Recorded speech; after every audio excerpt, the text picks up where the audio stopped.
What's up, everybody? It's us. It's a paper dungeon.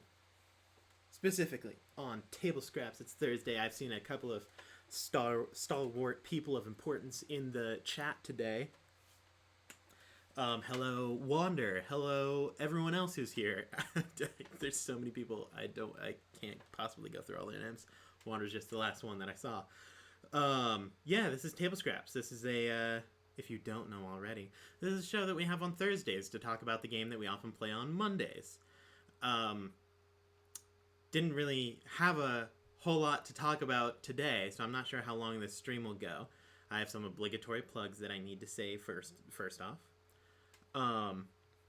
Also, thank you for the 2-month streak. Oh, that's not... obligatory plugs. We have socials. TikTok, Instagram, Twitter. Those are the big ones. TikTok, Twitter, Discord. Aha! I was trying to remember the YouTube. thing in the chat. Yeah, TikTok, Instagram, Twitter.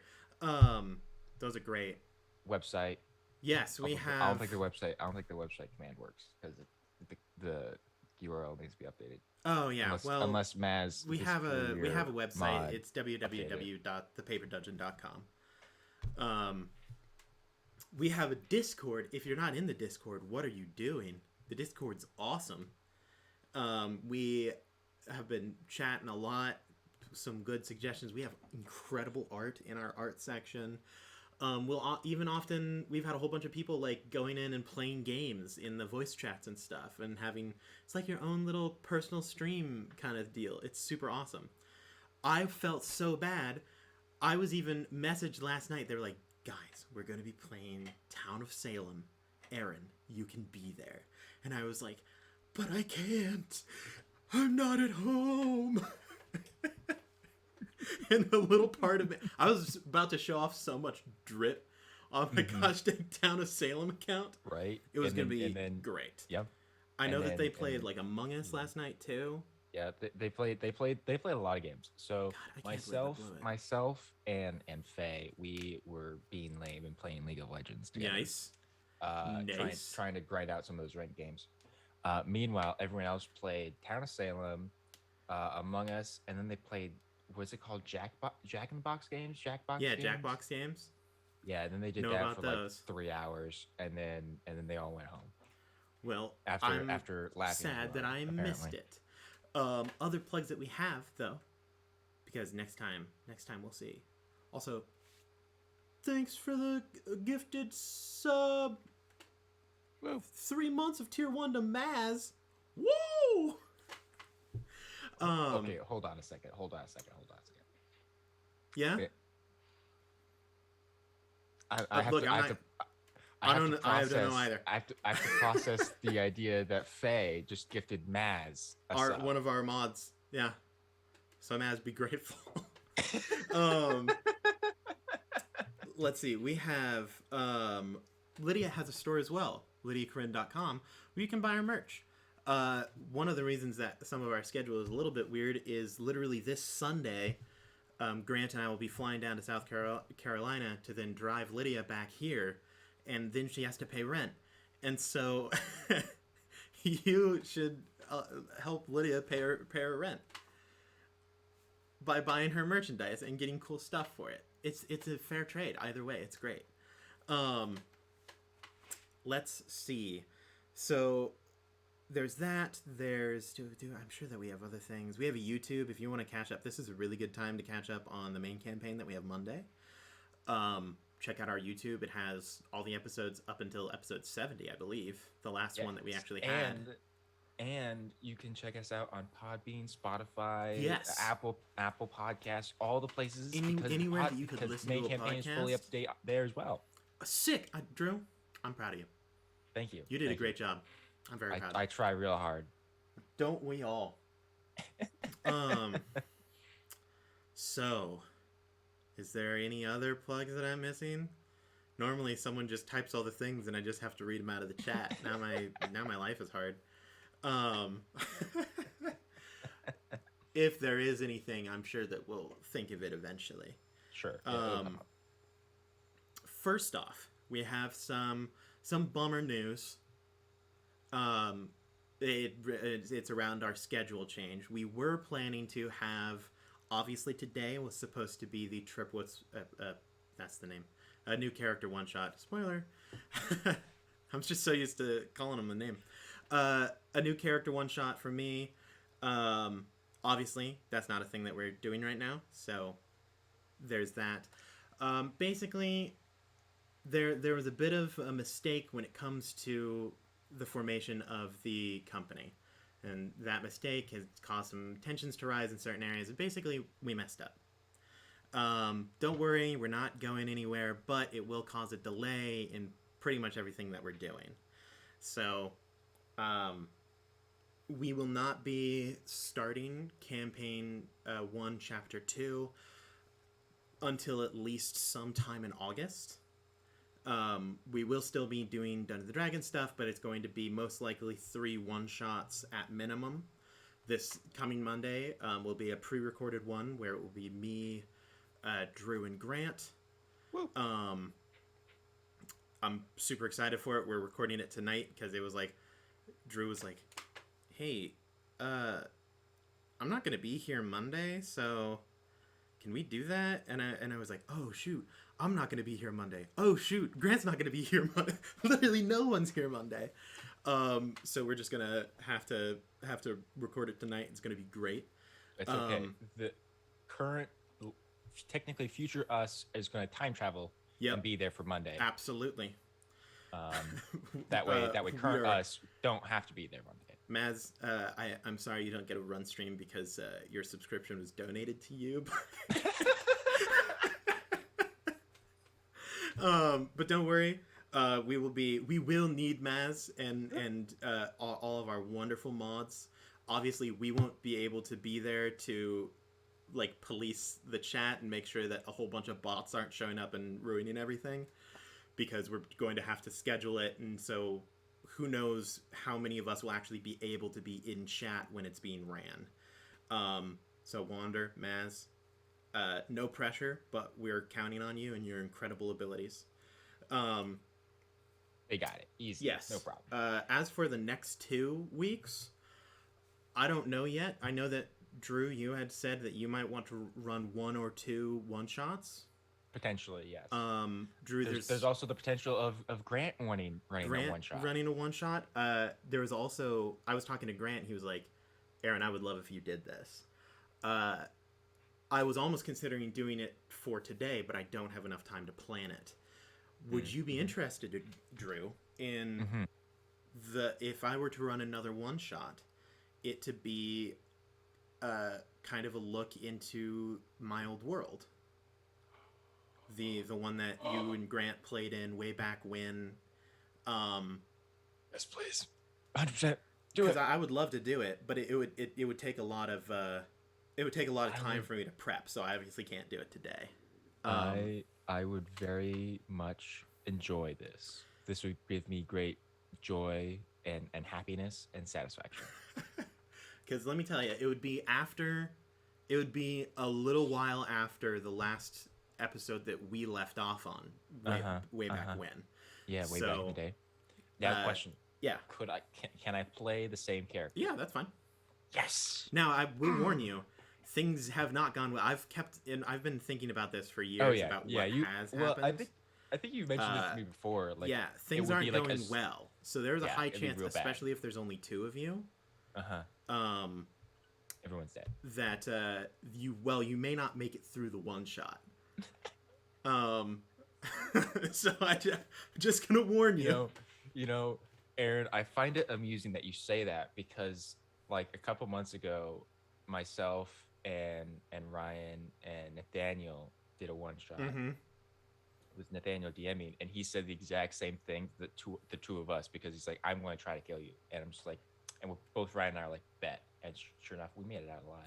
I mean, yeah, I hope you all do, but I'm just telling you right now, if you want to make sure that your character lives, just be a little afraid, because I don't want to brag, but my success rate for killing my players' characters is that's pretty good. That's fair. That is solid. Fair. However, you've not killed one of my characters. That is true. You have managed to escape, but we can change that. Yeah, exactly. That's right. So yeah, if next week, Drew, would you like to run a one I would. shot? That'd be great. Yeah, give you some time And then to percolate. the 2 weeks from now, 2 weeks from this Monday, I will run a one shot in my old homebrew world. I ran a world called Marith for like, what, it had to be like 2-3 years, something around there. And Yeah, close to yeah. yeah, it was a blast.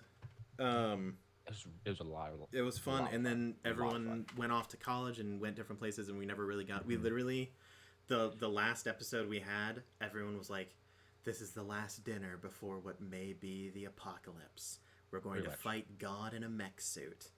And Yes, then 100%. and Drew got a super cool magic weapon, and like everyone was like, and Grant, his character, had found the like soul of his wife and was giving, and she was giving him directions to find his missing daughter, and then we never played it again. Never We again. never touched it Never again. happened. It made me so sad. Trust me, So I'm like, yes. I put a lot of work. I had a lot of things going. Yes, I'm very excited at the potential of getting to play this character again now. I'm very happy. So yeah, uh, pretty excited for that. Hopefully I don't blow it. Hopefully you guys aren't like, wow, this this guy's world sucks. Um, They won't do that. everything is terrible. Guys, I know. guys, You guys... Aaron's world is absolutely amazing. Like I know for at least for myself personally, it took me a little bit to warm up to it. After like the first like 3 sessions, I was absolutely in love with it. Like it's amazing, absolutely fantastic. I just hope I can find everything. Super good. I honestly wish that we could play more in this world. I mean, hey, if this is what people want, that may be an option. I'm pretty sure this is the notebook. I've been using it as my track notebook for a super long. This is where I originally had his stats, but way at the beginning is all of the notes world for the stuff. kid. I Oh think. my, Yeah. that's amazing. I should see if I still have my. Yeah, this is sheet. definitely because this has the roughly drawn map on the back cover of one of the cities that I drew like 7 years ago. Not to be mistaken with Athala. No, very different. Mine is above ground. Yeah. Not below a mountain. There's a big difference. But yeah. Even though they do look so similar. The worst part is there's so much stuff that I would love to tell people about, and then I'm not going to be able to. Nope. Because there's no time. Although I would like to potentially run a little longer than a 2-hour one shot if possible. I mean, just for sure. For that, it's for sure. I want to get as much in as possible. Yeah, and I'm excited, Drew, for your game next Monday. Yeah. Well, not like this Monday, but like next Monday. Yeah, exactly. Yeah. I have no idea what you're gonna do. What I'm thinking, because we've been talking about a lot of kind of creepy, maybe a little more horror kind of stuff. Ooh. And you keep mentioning how you would love to play in that, not just DM that. So I'm thinking maybe I'll try my shot at some grim dark kind of stuff. Consider me intrigued. I'm gonna rehash an old character that I played in Curse of Strahd by the name of Conan O'Brien. A barbarian rogue, and this is an actual character that I did play. He at one point in time wrangled a direwolf while also killing another direwolf. It was a great time. It just totally sounds like that's like full-fledged barbarian right there. That's amazing. Yeah, I'm excited. Oh man, so much stuff. And then now the earliest possible that we would get back to main campaign would be August 1st. That isn't actually, it would be August 8th because Grant is gone on August 1st. Because Grant is gone on August 1st. But will it actually be August 8th? Hard to know because we still have a lot of other work and stuff to get done. So once we have more information, we'll make sure to keep you updated. We aren't going anywhere. It'll just take a little bit more time. Trust me. I've seen art for chapter 2. We're all so hot. It's absurd. You've seen it, Drew, right? Not the Oh, the whole like I mean, ensemble. not I the have whole not. ensemble, but have you seen the three? I've seen the three. Yep. God, we're It's so really hot. really good. It's real good. The description for the vibe of chapter 2 that I have is all of us show up at a banquet. It's a black tie banquet, and we assume that the king is going to be assassinated. Hmm. That's the whole vibe. Where it's like, I mean, yeah, we need to be ready to prevent the assassination of the king, but it's also a party. Yeah, So we have to look classy. the three events of the night, not necessarily in this order, are dance, flirt, kill someone. Not necessarily in that order. They can be rearranged in any way. And repeated a couple times. I Yeah, think. yeah. And, you know, sometimes you want to stagger them. Oh boy. Yeah. Oh, I I'm mean, excited.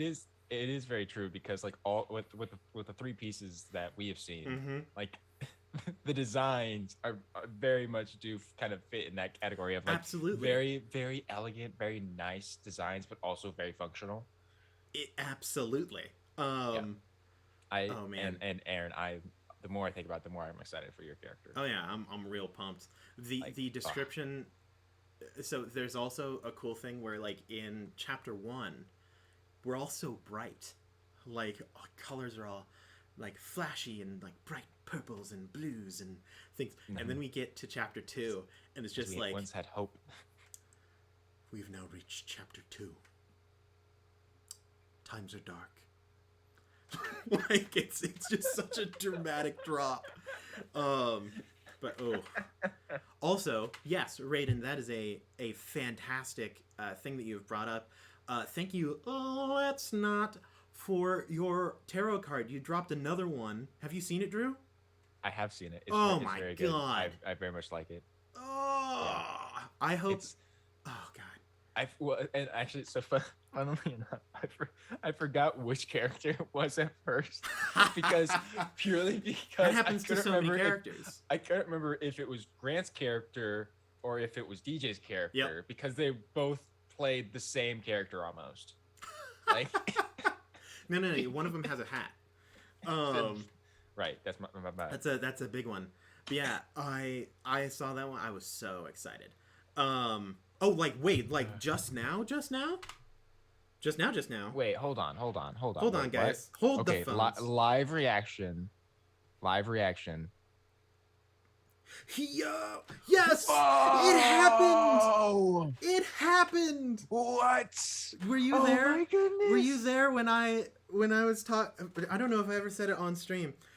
My greatest sadness when seeing these tarot cards was I was like, it hurts me because I know that I Oh my won't get goodness. to have a Mhm. card because I don't have a character. And that was my great. I was like, this is all I ever wanted. That's so That is so fantastic. good. Oh my That goodness. is just so That's incredibly well amazing. done. Oh man. Oh shoot. Hey, so if you're watching this and you're for some reason not on our Discord, jump on it right now. Go to the fan art section, and you might have to scroll up a little bit by the time you get there because of all the reactions that are happening. But you will see an amazing piece of art by Let's Not.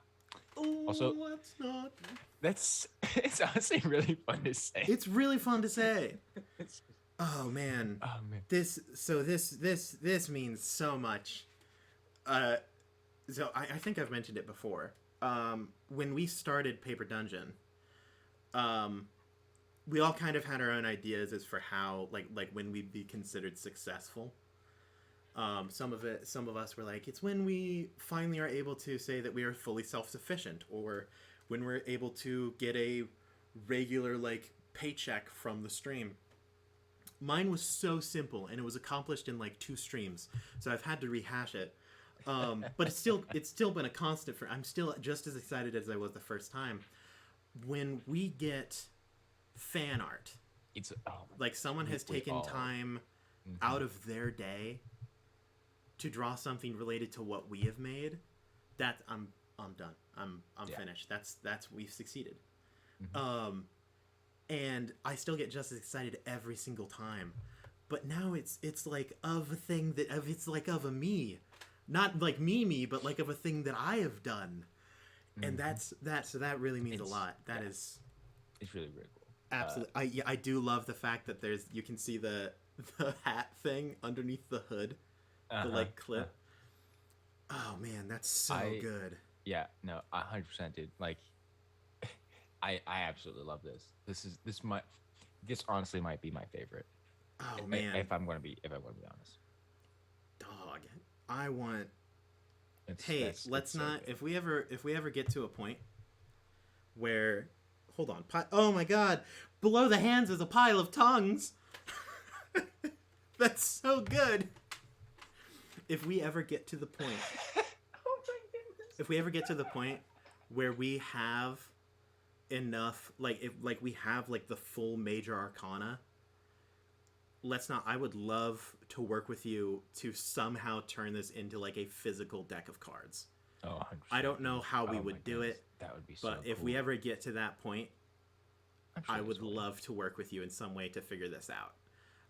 Even if it's just one, and we aren't able to sell it, like, like, this just needs to be a thing in existence. Like, we need to figure this out because whew, that is so cool. I mean, Um, and all of them are so they're good. so good. I'm just thinking. I'm like 4 years from now when we're on Between the Rose episode, like season 7. Um, yo, let's not nose a printer.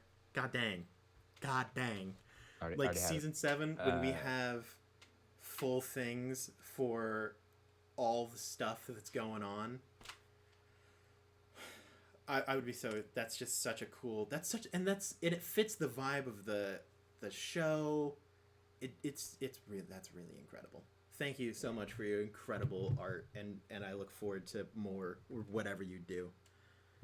Oh man, that's sick. Absolutely amazing. Absolutely amazing.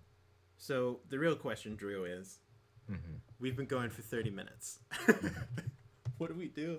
Like I messaged. I don't know if we will go a full 2 hours today because we reran episode 70 last night. Right. Um, Not a lot of new content to talk yeah, about. not a lot of new stuff. Oh, this is another thing that I forgot. Most likely, these next few one shots probably won't have subtitles, which I'm so sorry about. Just like the Table Scraps doesn't have subtitles, because we don't have anything set up well enough to do that. If we can figure it out, we will. I know that you and Grant have been thinking of some ways to do stuff. Yeah, Grant's been Presented has a couple of has had a options. brainchild that he's spewed out to me Yeah. once. So we'll see what comes of that. But yeah, Maz, this next one shot, this one on Wednesday, this one will be in Nicomeris. I can tell you right now, we'll be taking a little jaunt into the deserts of Elon Ryan. I think that's the name of the deserts. Yeah. So we'll take a that's little. that's what it says in the intro. The deserts of Elon Ryan. So Look, it's I been don't like know what else it could be. It's been like 2 years since we've had that intro, Drew. That's It's been a while. So, been a while. So this will be in Nicomeris. It will be approaching the time that when we go live, that'll be around the area that this stuff is happening. Drew's one shot, I don't believe will be. No, it likely won't be. It will likely be in my own personal world, which we have kind of explored before. Yeah. So I've played in it. Yeah. So, I'm trying to remember. Because, yeah. Anyway, because technically speaking, the Christmas one shot had potential to be in both my world and Nicomeris. Mm-hmm. So in that aspect, we've been in my world before. Yeah. However, this upcoming one shot is that I'm not this Monday, but the next Monday is definitely, it's not going to be in Nicomeris. Okay. It's going to be solely my thing. Solely yours. And then obviously the one shot after that will be in my own home world, so it will not be canon. Yeah, and who knows now? And while we all obviously want to start chapter 2 as soon as we can, we also we want to take the time to do it right. But we want to take the time to do it right, all and set up right. that just means that you guys will get to see other cool aspects of either myself or Aaron or who Mm-hmm. knows, even Grant's DMing. Oh yeah, and if any of you, and mind you, we love suggestions from cast. If you like if you're like, oh man, I would love to see more of Aaron's world, or I would love to see more of Grant's world. If that is a thing that pretty much universally the community wants, we'll find a way to do that. Whether it Yes, be 100%. scheduling things on table scraps to play in other worlds, or who knows? We depending on how much time we have and capability, we may even be able to start like another small show that goes like every other week or once a month or something like Yeah, that. for sure. That kind of takes an adventure into a different world other than Nico Muras. I would love to. I mean, just as much as I love other RPGs, I love different settings. Mm-hmm. Don't give Grant any ideas, Handscape. Oh no! Please stop it now. Have you? That does remind me, Aaron. Have you heard the theory that when you play Minecraft, you're just playing in a post-apocalyptic world? I have, and it would not Yeah. surprise. That's like there Honestly, are so many that makes me different love games that Minecraft are so just more. that. Oh, thank you, Faye, for the donation. Support on support on Ko-fi at asterisks. Thank you for the donation. I've never seen that before. It means a lot. Thank you. Thank you. Yes, we very much appreciate that. Those are rare. So thank you for supporting it. We'll need it.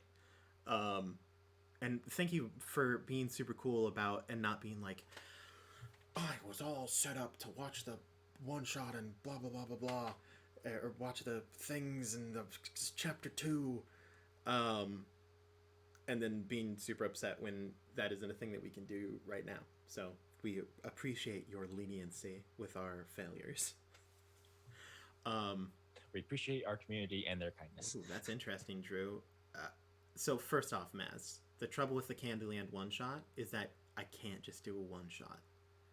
I would need it to be a mini. It would need to be at least a mini campaign. At least a mini campaign. Like you like from what you've talked about, it needs some time to flourish. It does. It really does. Yeah. It needs at least 5 episodes, I'd say. Yeah, I would say at least 5. Yeah. But yeah. Maybe sometime in like the spring or like next summer. Hear me out. One of these years we just absolutely debate people, and instead of going into Between the Rows, we just run Candyland. See, that was my first thought actually, but I'm like, I don't want to take Between the Rows away from Aaron. I mean, hey, we might need a break here, so that's true. Actually, that is true. I have plans thought out for like how I know I've talked about this before. I want the seasons of Between the Rows to follow a typical slasher film kind of pattern, where it's like. Mm-hmm. The first one is it's like really quality, it's good, it sets up, but it's like, it's a little messy because they've never done this before. But like people tend to like it. It feels very much like the core of like the show. Then you have the sequel where it's like, okay, they've refined things, and it's a real hit or miss where it's either people love it or they hate it. Because they went too far away from the source material. Then you have season 3. Season 3 or like the third kind of iteration of the show. I tend to find that they like return to the core entity of the show a lot, and that tends to be the one that's like real solid. Right. Yeah. Like everyone's universally like, this one's fine. Like it's good. I have no real problems with it. I wouldn't say it's my favorite, but I have no problems. Then you have the fourth one. And the fourth one is when they're just like, we're out of ideas, but we still need to milk money from this franchise. Right, 100%. We're just going to do something crazy. Let's put them in space. Yeah, why not? Why not? Space horror, we're there. You saying that, I just imagine like the Halloween horror franchise. But just in space for some reason. Literally, that is a thing that happened with, I think it's Friday the 13th.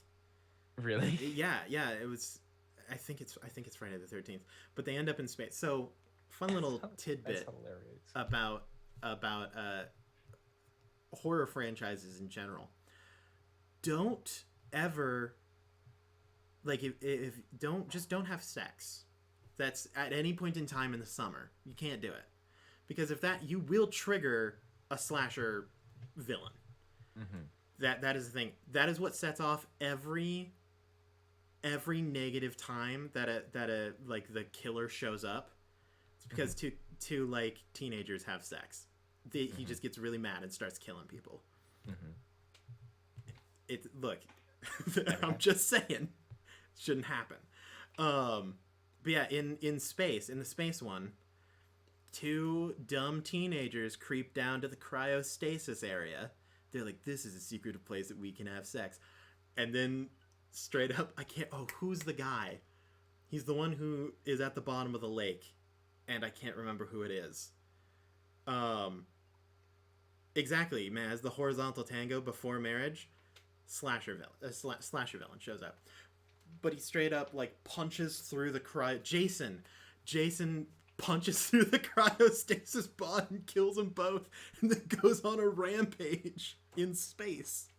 And that's the idea, is like, everything was fine until two teenagers were like, I know what's a good idea. It isn't. That's how you summon Jason. It happens in literally watch them. It happens in every movie. But yeah. But actually, it does. It happens in every movie.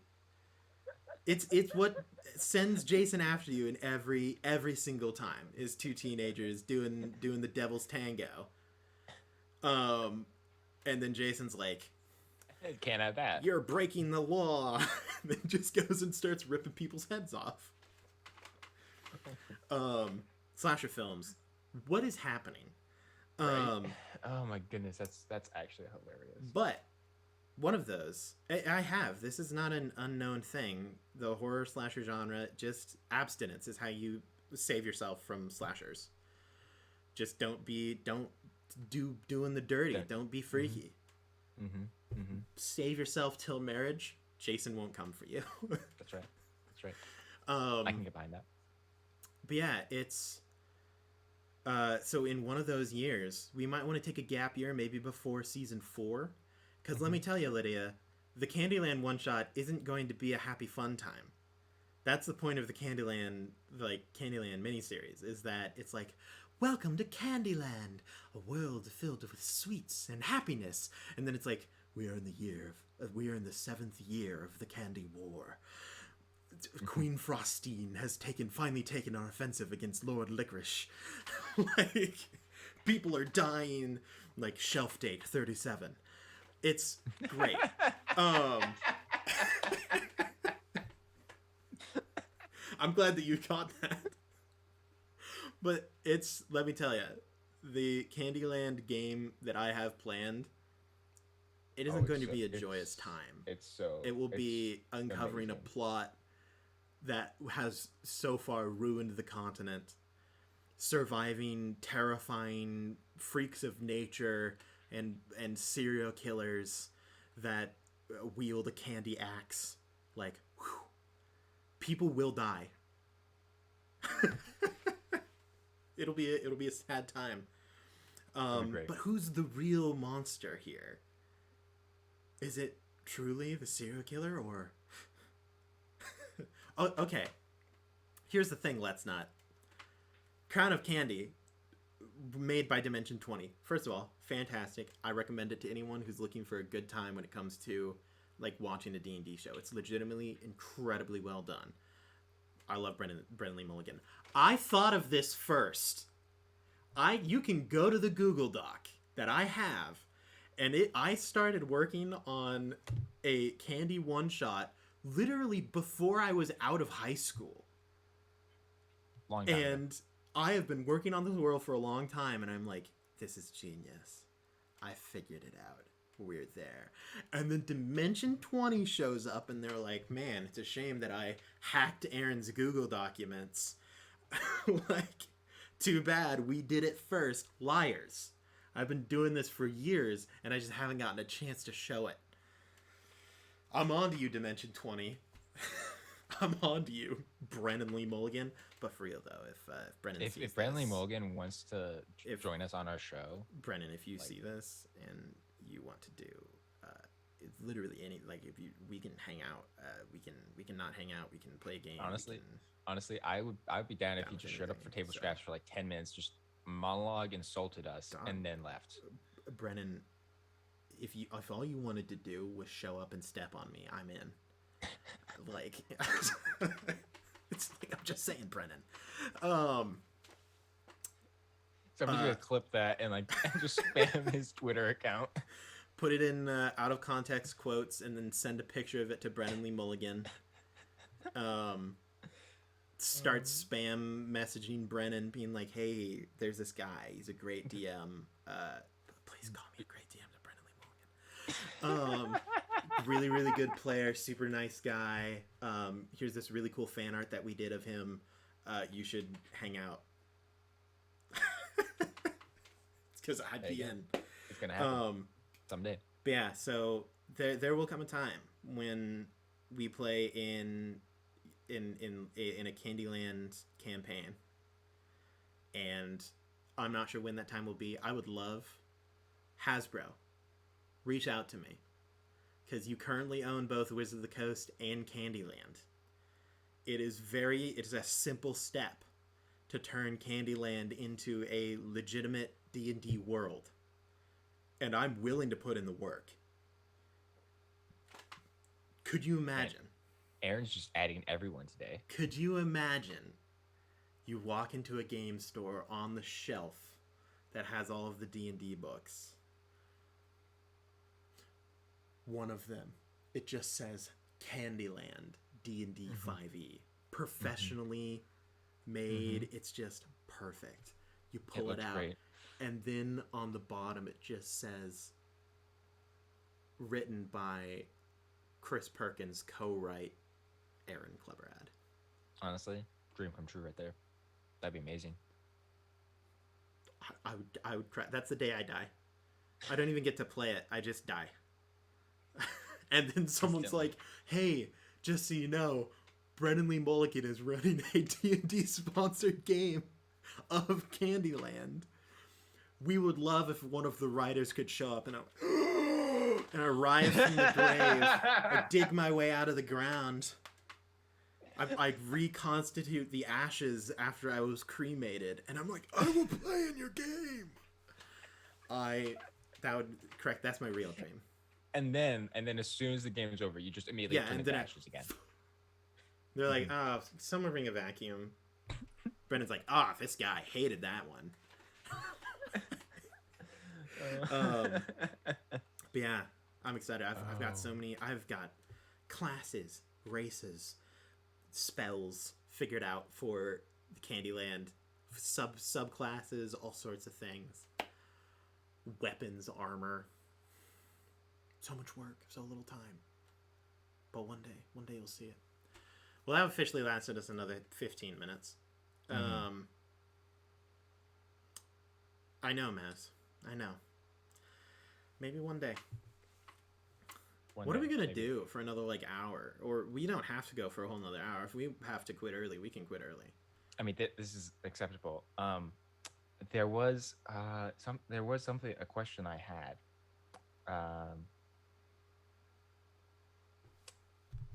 Also, if any of you have more questions, feel free to send them to him. If you want me to, I can't go super in depth, but if you send me a song, I can make a song character real quick. Also, Aaron, I'm going to send you a thing that Handskate sent me today, because I think it's just quality on Discord. Just because it's really, really good, and it gives me very much like TPD murder mystery vibes. And it made me want to do a legit a legitimate TPD like murder mystery game.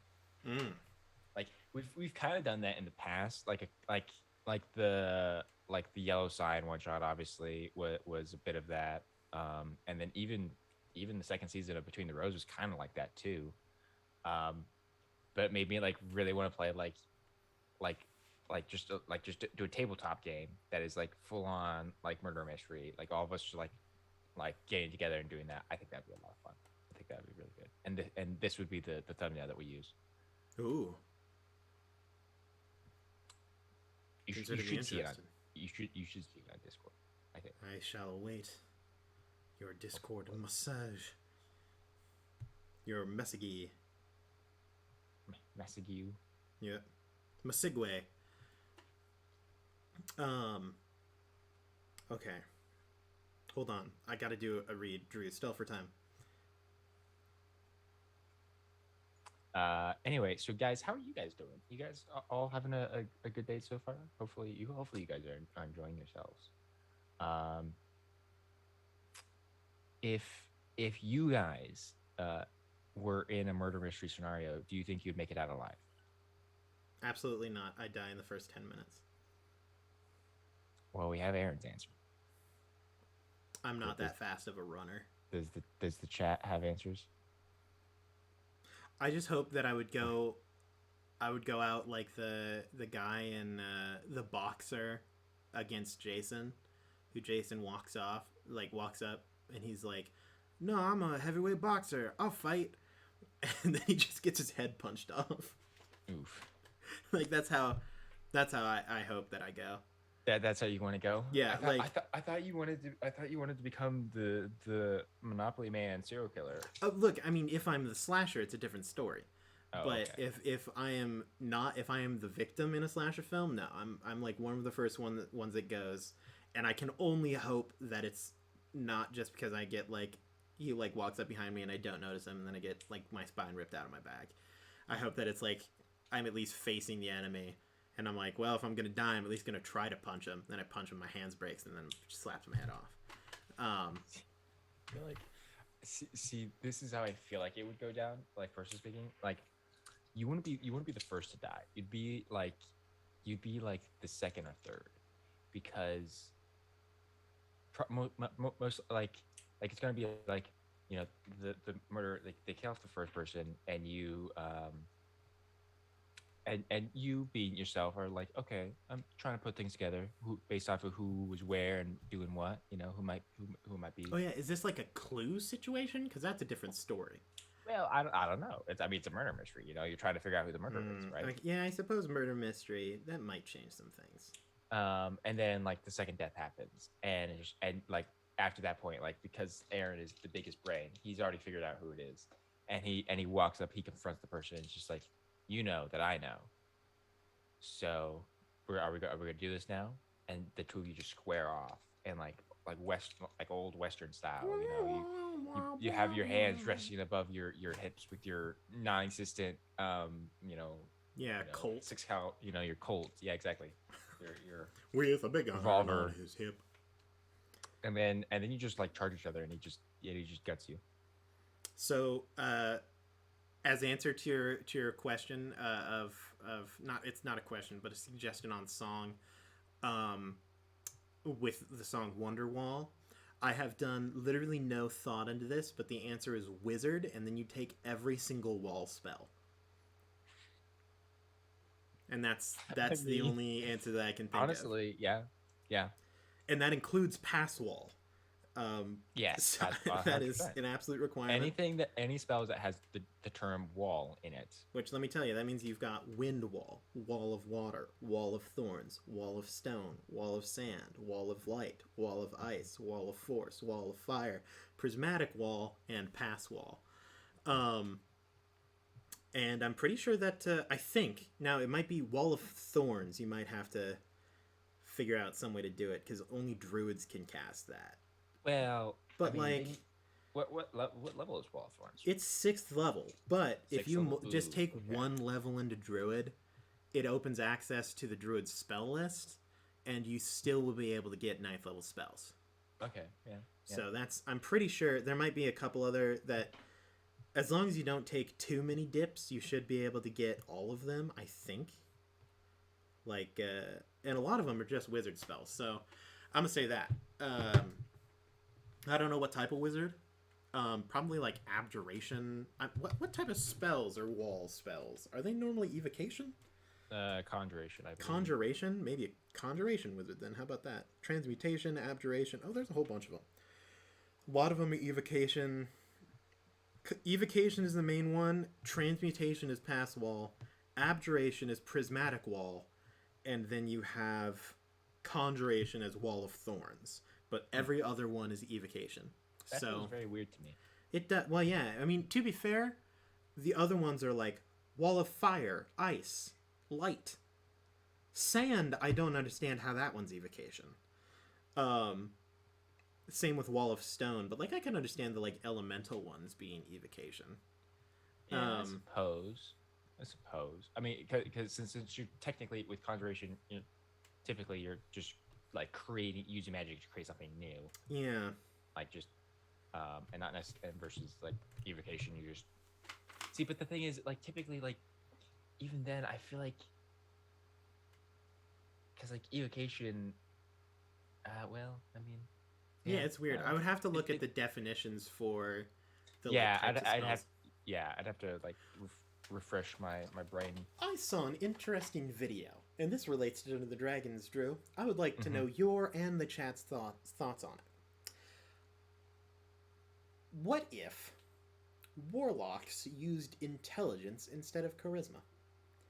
Because originally that was the plan for 5th edition, and then there was pushback from playtesters. Because in every other edition of the game, they had been charisma casters. Mm-hmm. Thoughts? Because honestly, I'm a fan. So, I mean, I could definitely see why charisma would work because of the general idea it's of like you're making a contract. Yeah, You're making you're having a bond, as it were. However, I do think intelligence is intriguing. Because again, and we've had this conversation before with Warlock, to us, like the coolest aspect of Warlock is being this person who is cunning and able to like outsmart the smartest creatures in order to gain power. He's able to and now some of that is charisma, but also a lot of it is just like natural. It's just intelligence and knowledge, and kind of like the warlock is the one who's willing to like delve deep into the arcane where no one else is willing to go. If you read the like descriptions of the warlock on page 105 of the player's handbook, the first sentence of delvers into secrets are warlocks are driven by an insatiable need for knowledge and power, which compels them into pacts and shapes their lives. That doesn't sound like charisma to me. Mm-hmm. You also have, and sometimes while poring over tomes of forbidden lore, a brilliant but crazed student's mind is open to realities beyond the material world and the alien beings that dwell in the outer void. Like, once a pact is made, a warlock's thirst for knowledge and power can't be slaked with mere study and research. Like, sounds like intelligence to me. And it means that, yes, you do lose on a couple of multi-classes that are really strong, like multi-classing into Paladin Warlock or like Sorcerer Warlock. There's a ton of like weird things like that. But that means that now Wizard isn't the only class in the game that uses intelligence as a spellcasting modifier, which makes sense. Especially for an arcane user. You've got like Cleric Druid, both using Wisdom. Paladin Warlock, both using... and Ranger. And Ranger users. And Ranger for Wisdom. Paladin, gosh dang, Sorcerer using Charisma. Wizard Warlock using Intelligence. It just fits more. And I honestly do like it better. So I might consider just like offering that up as an option in the future in my games. I like that. I think that's cool. Just as a like thing that you can do. Because I do like I like warlocks being the like, we are wizards, but we cheat. Yeah. Which is just a different form of intelligence. Like, to cheat well, that takes skill. See, Um, it's not cheating. It's strategy. yeah. It's like, why work harder when I could just succeed using half the effort? Yeah, Maybe not I to mean the that same is the. extent. I mean that is the say. I mean the saying goes, work smarter, not harder. So Mm-hmm. that's all they're doing. Hmm.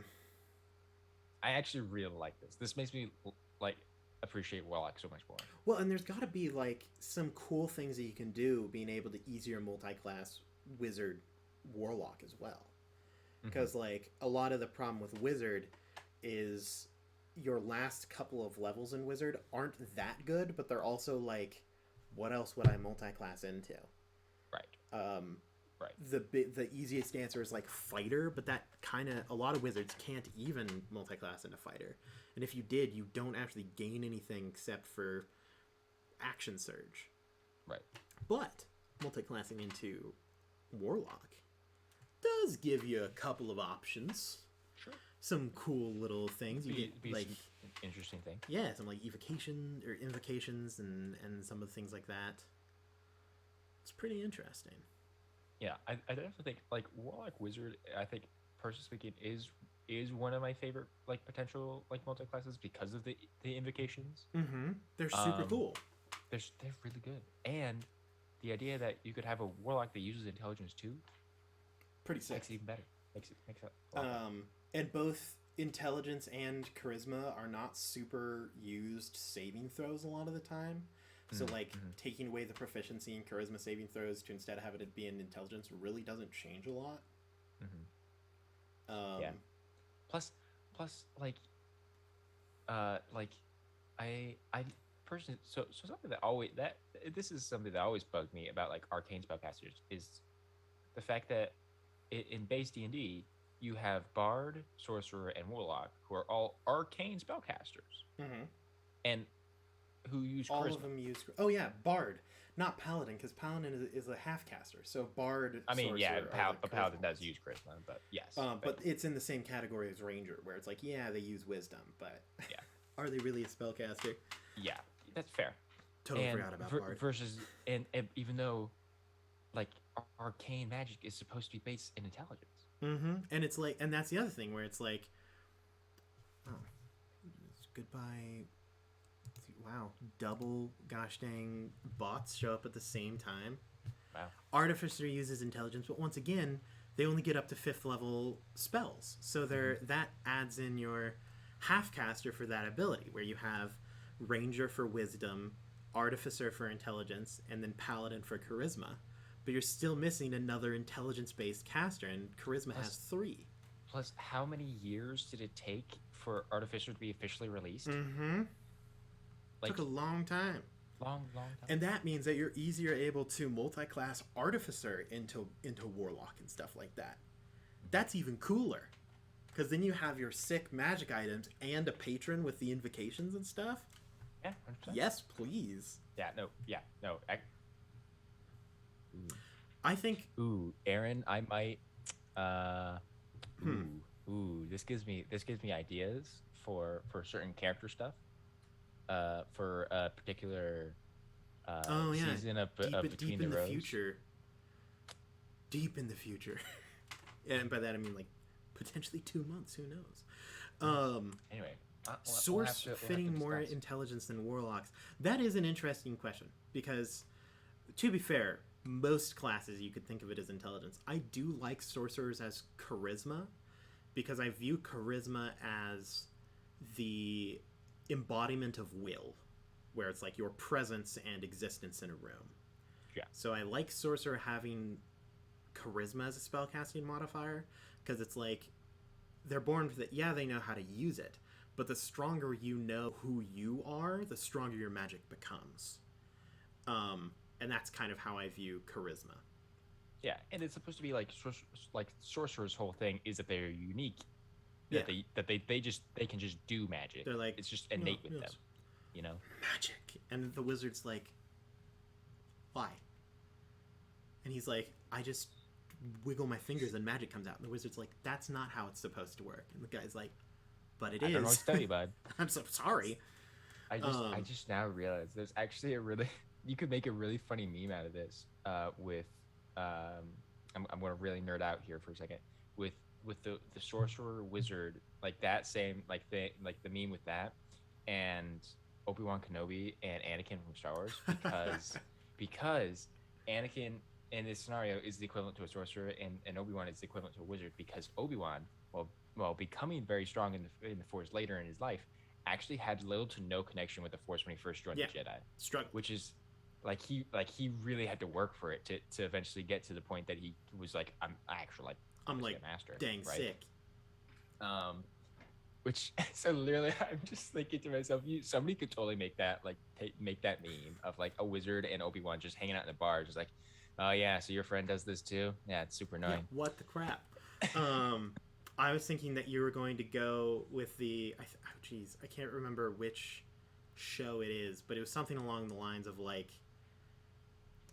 some like, oh god, it wasn't Pawn Stars, but like in that genre of TV show, it's the one where like there's the two guys, both of them have like big mustaches, and the guy's like pointing and at one point in time throws the chair and they're just arguing at each other. The biggest example of that meme I can remember is them just repeating the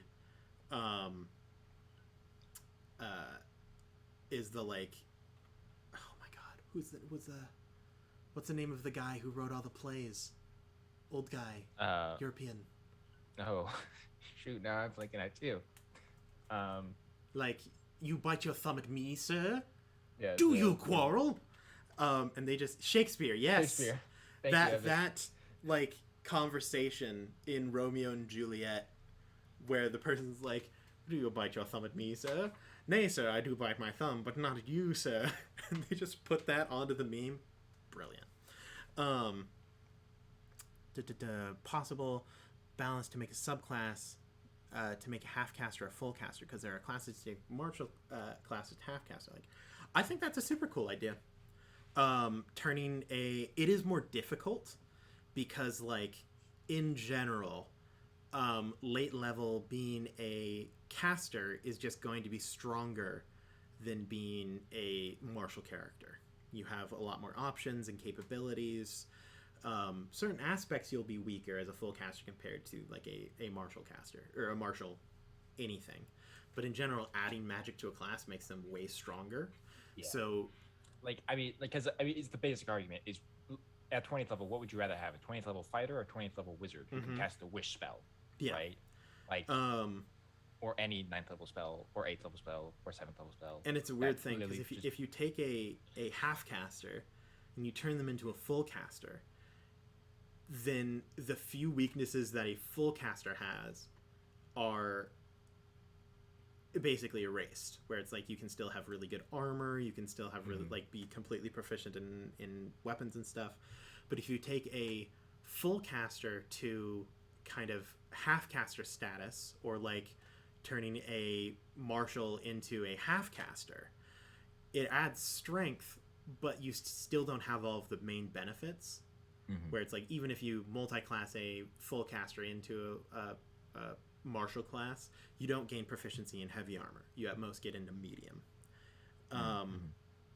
and stuff like that. So I think it's definitely possible, and it's certainly interesting to look into, is turning someone into a full caster, like rangers. All rangers are half casters, right? And then finding a way to give them a subclass that makes them into a full caster. Super interesting idea.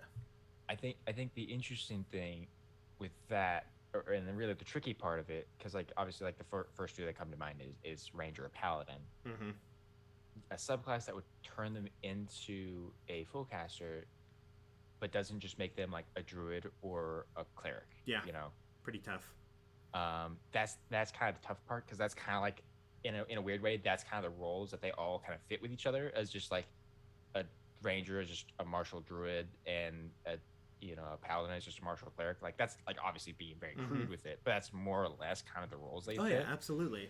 And so it's like, I'm sure that there's a way. Yeah, there's always a way. It should be kind of tricky. You have to make them still weaker than a full caster cleric or something like that. Because I'm for paladin, I'm just thinking like your domain like the 10-foot range. Like when you cast a spell targeting a creature in this range, it does more stuff. Adding like more spells to be able to cast, and then because that naturally limits the paladin, because if you focus on spells, then you're less able to use divine smite all the time. Right. I think honestly, I think how it would maybe work out best in theory would be not taking a half caster to make them a full caster, but taking a half caster and making them like a 3/4 caster. Yeah, like a where, warlock like, situation for us. Yeah, like they could get up to like maybe like 7th or 8th level spells, but they couldn't quite get them. Like they couldn't quite get 9th level spells. They can't quite hit the peak. Mm-hmm. So just for the comment that I just made, just for context, we kind of revised Warlock in the Paper Dungeon main campaign, because DJ and I agreed way long ago. Warlock is incredibly disappointing. Yeah, it is. It really is. Thematically, it's fantastic. It's so good thematically. It's mechanically speaking, it's as real, a multi-class, it's one of the best classes in the game, just in terms of cool stuff that you get, like super early on. But like I've played a 20th level Warlock, it was sad. Like, oh well, I never get to do pretty much anything, and that really sucks. So we revised it into more of a 3/4 caster, where unlike sorcerer and wizard, where they gain standard spell slots up until that point, warlocks max out as two spell slots per level up until 6th, 7th, 8th, and 9th, which they only gain 1, but they are special types of spell slots. So instead of being like, anything that you do with this, blah, blah, blah, blah, blah, I think some of the things that the 6th through 9th level spells do is, if it has a casting time of longer than 1 action, its casting time is reduced by half. If it is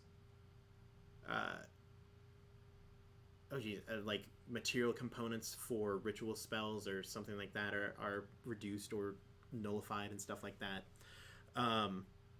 Yeah, there's a couple of cool things. Also, we changed all of the invocations, so instead of it being you can cast this once per day, it's you can cast this once per day without using a spell slot, but you also have learned the spell. So you can cast it using your normal spell slots as well. Yeah, we've been trying to find a way to we need to make it look better so we can turn it into a PDF. That's one of the things that we've been planning to do for a long time. We've just never gotten around to it, but we will, and you will see it. We'll be eventually. We'd like to release pretty much all of the homebrew stuff that we've done, both for this world and classes and things like that. Yeah, put it on DM's Guild or something like that. Or even just release it like on the website, like on our Discord or something, or on the website. Something like that. Maybe put it as like a pay if you want kind of deal, because I wouldn't want to. I wouldn't want to, especially my stuff. I wouldn't want to put as a paid thing unless it is something that is like took resources to make, other than writing them down on a free website. Right. So you'll eventually gain access to that. Right now, we just need to find a time to do it and then schedule it and then get it done. But yeah, I really like the Warlock the way it is now, with the revised edition. I think it's super cool. Multi-classing is a little questionable, just because I'm not sure exactly how that works. I think it works out fine, but I'm not sure how fine. Right. Yeah. So yeah. Yeah, it's interesting. I remember Ryan playing our revised Warlock in the home game, and I'm just like, I remember one session, like he's like, we're in combat and he's like flying around, like shooting off spells, doing all sorts of stuff. I'm like, man, is this what it's like to have a useful Warlock? Yes, this is crazy. They can cast more than 2 spells in a combat. What witchcraft is this? Literally. Literally, exactly. But yeah, super cool. I'll also release the Oath of the Harvest from season 1 of Between the Rows. Yeah, that was cool. That was a fun thing that I made for Grant. Yeah, there's a lot of cool stuff that we've done. Hey, Drew, can I ask you to do a favor? Uh huh. Can you stall for like somewhere between 2 to 10 minutes? Okay. I've got a thing I need to do. So Okay. I need you to entertain stream. Sure, I could do that. Someone help Drew. Ask him questions that he can answer for an extended period of time. I'll be back. Sure, I can attempt all these things.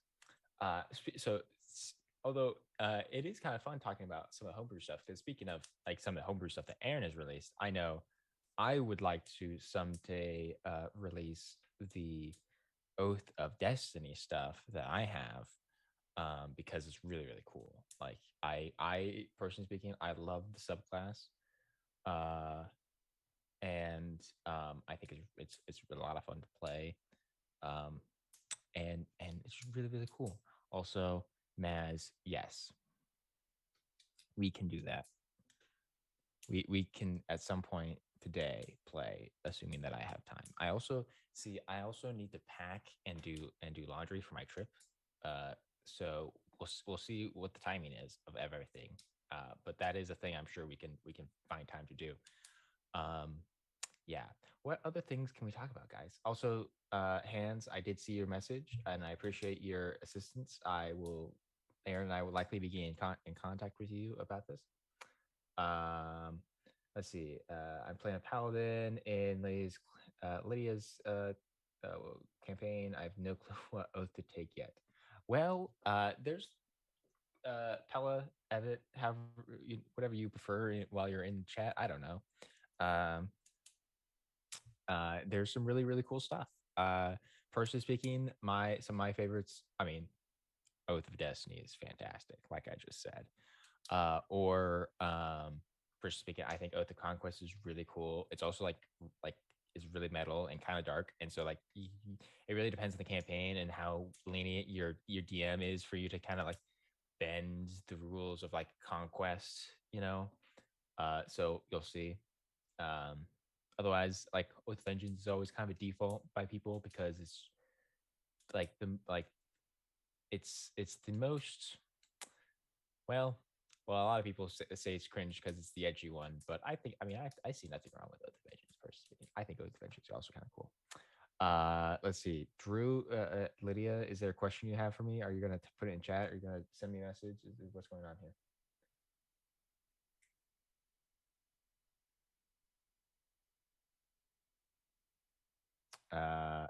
Hello, Hal. Um, oh, thank you, Lydia. I think you're cool too, Lydia. I think you're pretty cool too. I think you guys are all cool. You guys are all great for being here, hanging out with us, and having a good old time. Um, let's see what else can I talk about. How's your guys's? I don't know how many people in chat were gaming with us yesterday. How fun was that? Was that good? We all had a good time. Nobody bullied the other too much. I feel like we need. I feel like I need to like. Well, I mean, Aaron's the one's running the table scrap stream, so I don't know. Uh, that's by the way, just set the tarot card as my lock screen, and it works scary well. Nice. Hands bullied me, but that's normal. Well, I'm sorry, Maz. As always, I love you. I'm in your corner, buddy.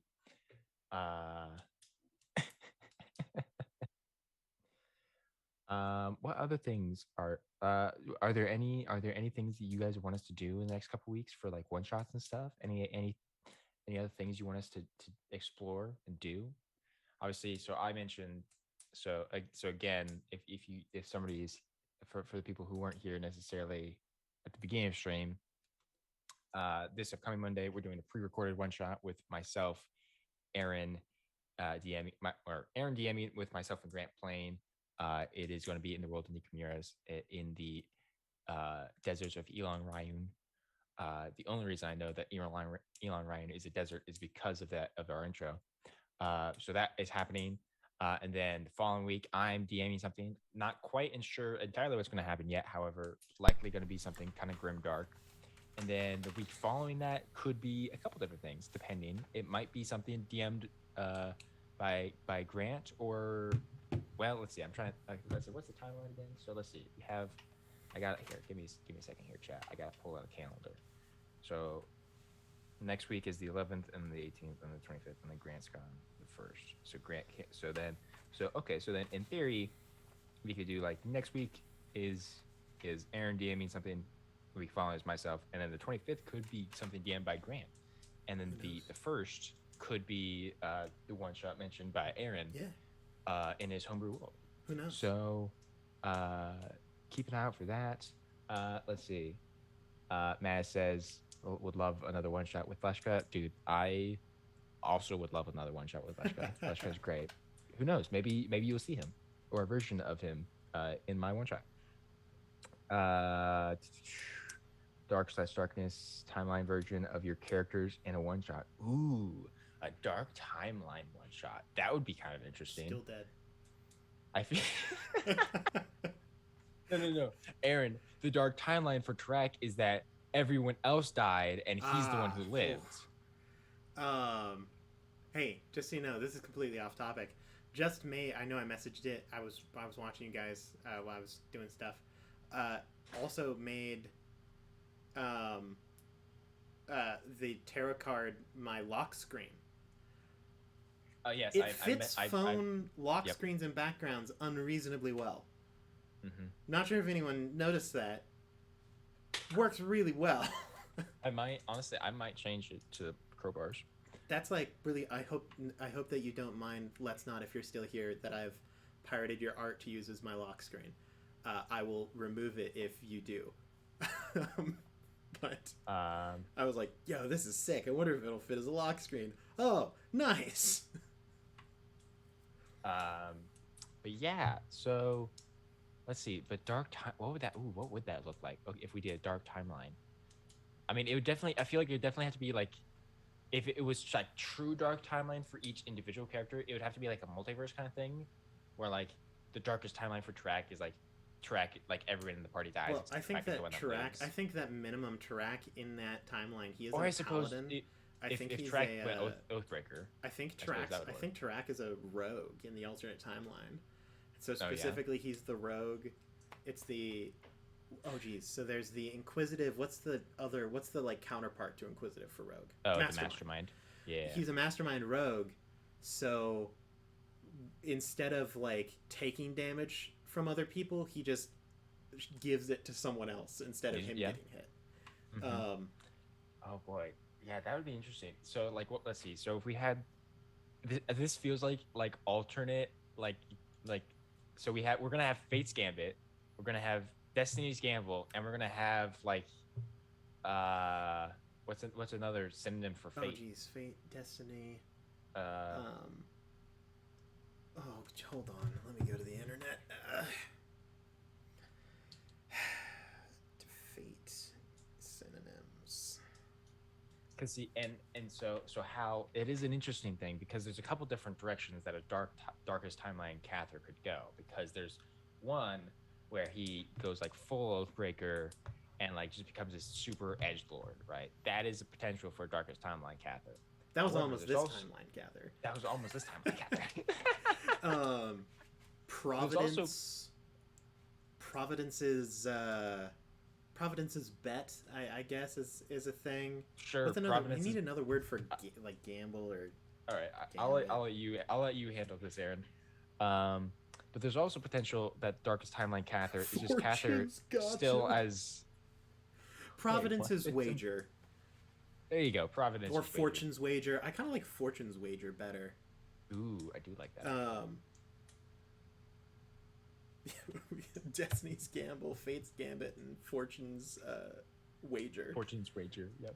Oh my god. But the other kind of darkest timeline for Cather would be him still as a drow. Spoilers, by the way. I'm sorry.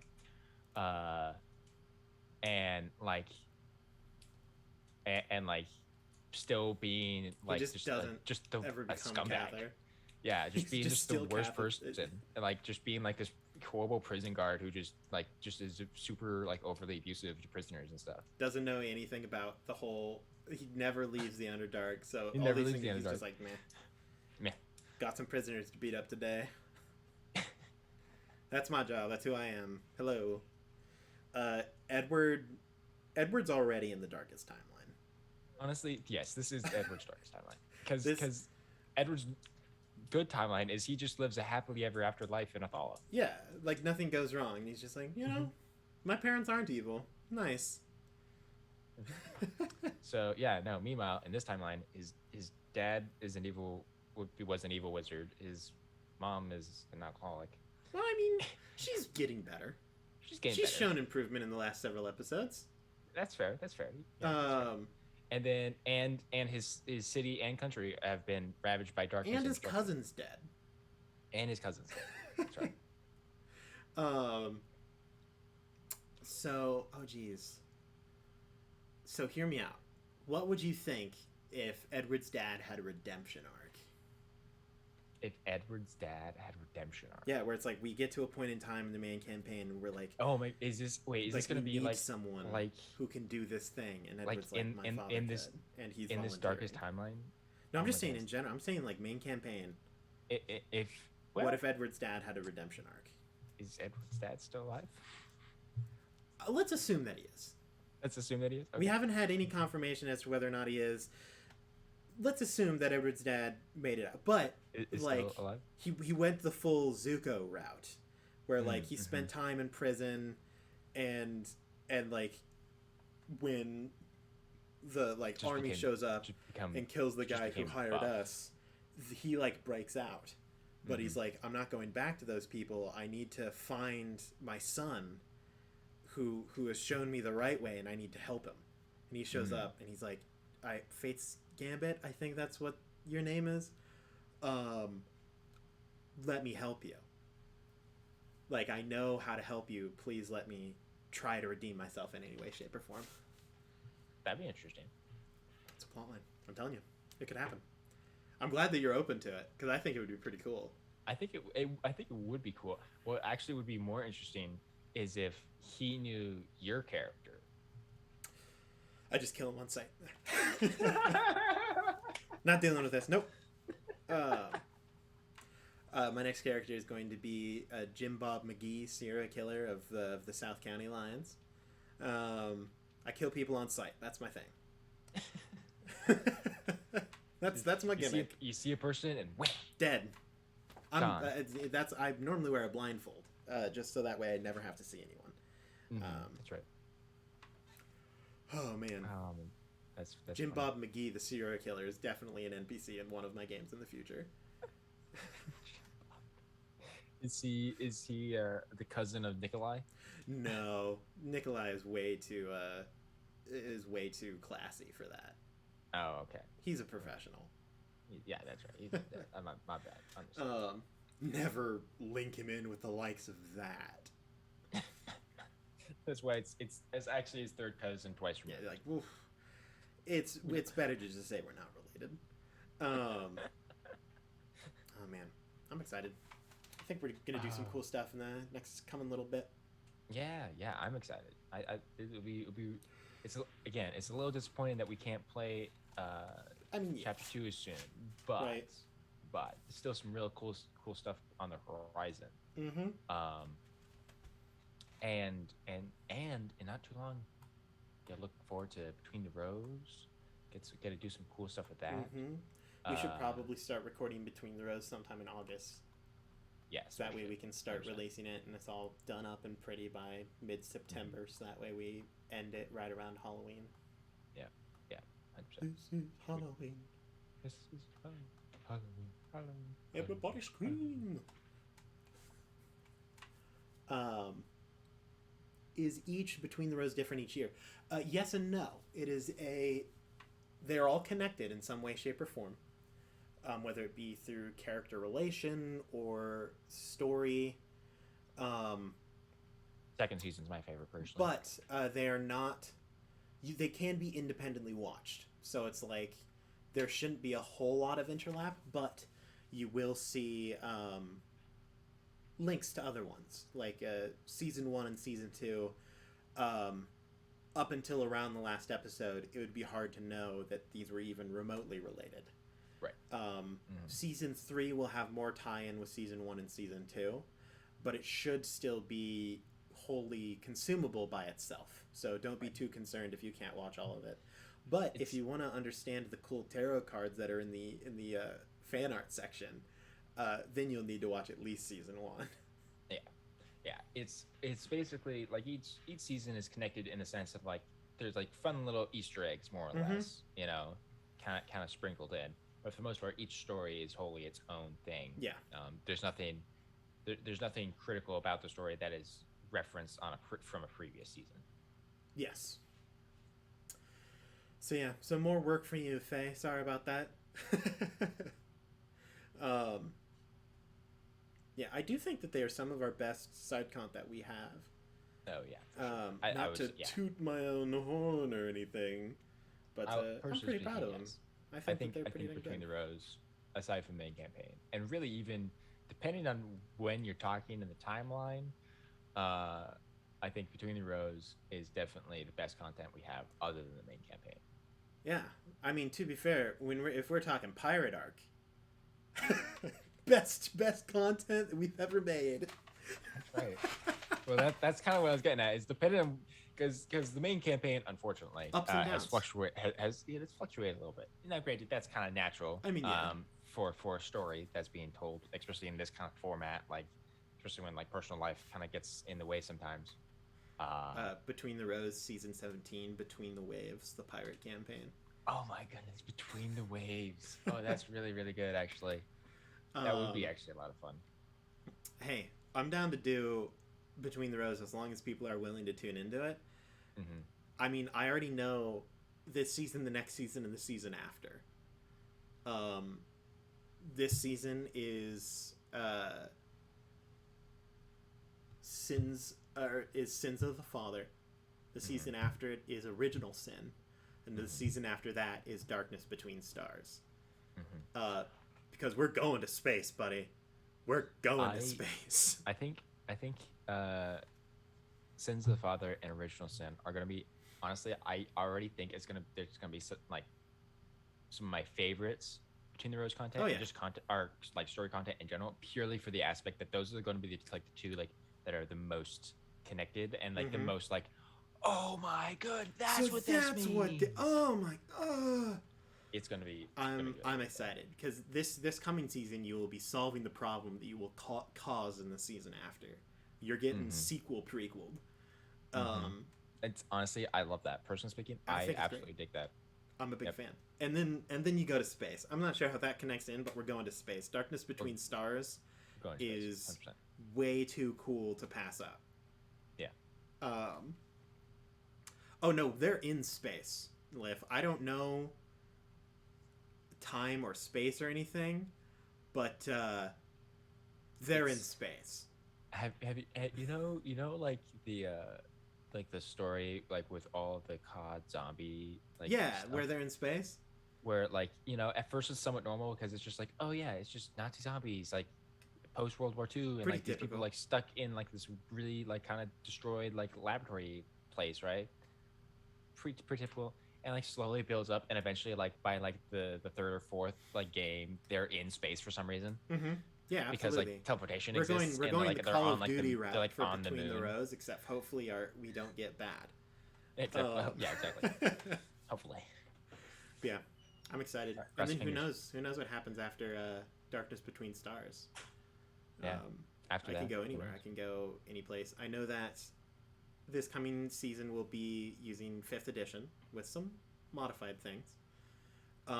And then the season after it will probably be using Vysen with some modified stuff as well. I'm excited to go back to Vysen too. Like, I'm excited. Honestly, I really enjoyed playing as Vysen with Vysen. I kickstarted Vysen, the like extended edition. It's based in like Britain, Ireland, kind of that area, like UK-esque space, and it was. I could have sworn that I saw a message that said it was supposed to be delivered around the 26th of June. It is the 7th of July, and I have yet to see my books. And I've been checking the comments of the Kickstarter, and everyone's like, hey, has anyone else gotten a notification that their stuff is getting sent? And everyone's like, no. And I'm like, where are my books? I just want to read my books. I just brought my books. I'm supposed to get a new Vyson expanded edition. I'm supposed to get a like space RPG. I'm supposed to get a cool new like semi-traditional fantasy, kind of a like apocalyptic fantasy RPG. I'm so excited, and I haven't gotten my books yet. And I'm just every day I wake up and I go to my door. I'm like, and there's no box outside. And I close the door and I get really sad and go back in. But I will buy it's like my. it's like a kid, like they see like the UPS truck like as like it's like driving away from their house, and they're just oh, it must be my thing, and then you realize it's just like not something. Yeah, I feel like a kid waiting for Christmas. Yeah. Where I'm like, Santa? And then it's just like a normal mailman. And I'm like, no, it's fine. And then the next night I'm like, Santa? And then it's like, no. But, oh geez, where was I going to go with that? I had a statement. I don't remember what it is. Oh, well. Oh, yeah. I remember. If I've been able to wait for like 8 years for book 3 of the King Killer Chronicles by Patrick Rothfuss, I can wait for my stuff to come in the mail. Also, Halcyon, we have briefly spoken about Dark Sun, but let me tell you, I'm willing to talk about it more. Oh, Dark Sun is like my favorite D&D setting. I love it. I only own one book at the moment that is not 5th edition, and I wish it was from an earlier one, but it's the 4th edition Dark Sun Creature Catalog. I have used it often. It's great. Dark Sun is super cool, and I want more of it, and I just don't have the time or money to get more of it. Because everyone likes Dark Sun. Well, not everyone. But it's so cool. It's so gritty. It's so gross. And you can play as like my favorite race that doesn't have a 5th edition thing to it, which is the Thri-kreen. I want to play as a Thri-kreen. I want to play as a bug person that can't pronounce the letter S because they don't have tongues. This is what I want. And 5th edition continues to evade me. Can Thri-kreen speak? Like they can, but they don't have vocal cords, so it's very difficult to pronounce a lot of the words. I literally have. I can actually find you. I play in an online game, and one of the other players. I'm not actually in this one, but I just love reading what they do. I'll see if I can find a good example. But they play a Thri-kreen. They're playing a 4th edition game right now. And they only say words that they can pronounce without, like, a traditional mouth. So, like, fix. Very, very difficult. And stuff like that. It just sounds weird. And their words are super broken up. Like, it's normally only 2 words at a time. Like, we seek, period. What is, dash, broken, dash, fix. And then, like, stuff like that. I want to play a Thri-kreen so bad. I don't even know how. I've played a Thri-kreen before by the name of Kithkus. And it was just a bug blender. You remember it well, I'm sure. I had so much fun. It was really. It was terrifying. Something. It was gross. It was no. So to give some context, this was another home game many years ago. Many moons. Aaron was playing a Thri-kreen ranger, right? A Thri-kreen ranger by the name of Kithkus. And because he's a Thri-kreen, he couldn't communicate very well. So Aaron would more or less do hand gestures and like pseudo sign language to try and communicate. And of course, like literally, no joke, everyone at the table, except for one person, except for Ryan, our previous cast member Ryan, did not understand what Aaron was trying to communicate as with this character, except for Ryan, who got it like every single time, understood Perfectly. every time. Except here's the problem: Ryan was playing a lizard folk from the Bayou with the thickest accent in the world, and so literally the two people who were impossible, no one can understand, who nobody could understand each other perfectly. It Because was, like Aaron, meanwhile, because it was vice versa as well. Yeah, like because Aaron could understand what Ryan was saying. I would perfectly like fine. mime some weird action to like try to explain, and then Ryan's character would turn and be like, "Oh, so it's like someone was speaking Simlish," and the rest of the characters are like, "What? What?" And my character's like, "Exactly. Thank God." Like it was just going on, and then like he would say something, and he's like, "I think we just round up and fly them back, and then we just then we're done." And I'm like, I'm thinking, he's like, "Thank you." And the rest of the group was just sitting there like, how did we, first of all, why do you understand each other? Second of all, how are you even in this group? Like, it was just great. It was so hilarious purely because both like all of us as players had no clue what you guys were saying at all. Like, it was not like it was not role played at like it was it was not like, oh, our characters just don't understand and like we're role playing the fact that our characters don't understand, but we as players know. No. Literally nobody else at the table knew what was being said at all. But we were confident in our abilities and solidarity. It was oh my goodness, it was so funny, but also like really ridiculous. It was super fun. All I know is that I had the jump spell. I remember having the jump spell and then jumping real far and just carving people up like a bug blender. It was great. It was terrifying. Super fun. But yeah. I'm pretty sure. Oh yeah, I'm pretty sure that's from. I played. I think, because that was like a mini campaign. That was like that, and it was one of the first time DJ ever DM'd. And I actually played a paladin for that. Oddly enough. I had honestly forgotten who DM'd that. Yeah. That was a long time ago. It was a very long time ago. Man, we've been playing D&D for too long. We should probably just quit. Honestly, yeah. Just throw in the towel. Yep. Yeah.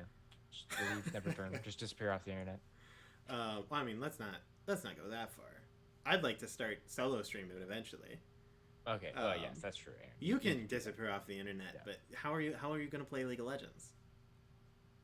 How long am I going to play League of Legends? If you go off the internet, how are you going to play League? Okay, well, I mean, you've got a 5-stack tonight, Drew. Yeah, that is true. I do have my peoples. However, I mean, I can play League without having an internet presence. That's fair. That is fair. Most people do, I would say. I would say, most people do. But if you just become that good, that they're like, we need you on a team. I become like I get like challenger level and like people are trying to recruit me. Yeah. Phase click to add text. That would be, oh man, that would become a legendary moment because like I would like personally I would love to frame it as like legendary D&D streamer coming out of internet retirement to join League of Legends professional team.